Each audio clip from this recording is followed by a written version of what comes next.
quand ils sont tués avec une mitraillette, vous êtes tués avec une attaque, c'est pas terrifiant.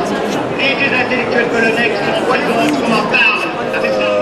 Bonsoir, Virginie Beaumartin, Justice pour un hôpital malade. C'est le livre témoignage que vous venez de publier. Qu'est-ce que vous avez bien voulu dire au public, à vos lecteurs?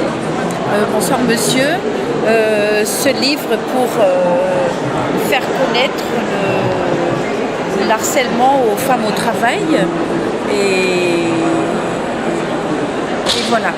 Voilà, vous avez voulu ressortir ou bien remonter à la surface ce qui se passe dans certains services, dans certaines sociétés. Est-ce que vous pensez que les femmes sont harcelées quotidiennement ou constamment? Je pense que ce que j'ai vécu, surtout en France, et je pense que dans le monde entier, et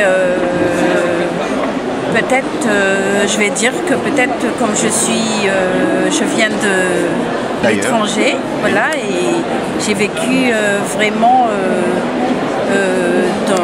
j'ai travaillé dans un hôpital qui m'a fait vraiment souffrir, harcèlement sexuel, qu'un monsieur m'a profité vraiment, et c'est pour ça que je veux témoigner. J'ai fait ce livre pour que les gens, comme le titre, Justice pour un hôpital malade, que les gens vont vraiment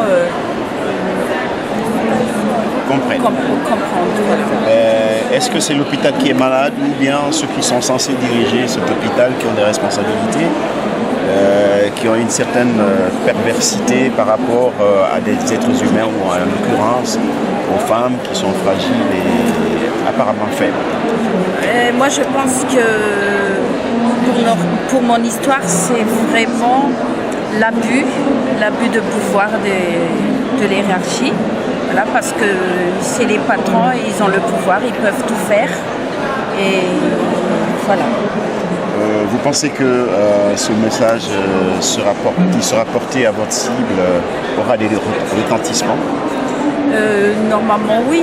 Et normalement c'est moi qui ai vécu, mais il y a beaucoup de femmes qui vivent comme mon histoire actuellement.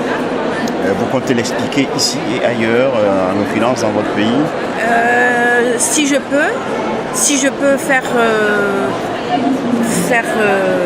connaître, même dans le monde entier, je suis témoin. Ok, je vous remercie. Merci monsieur.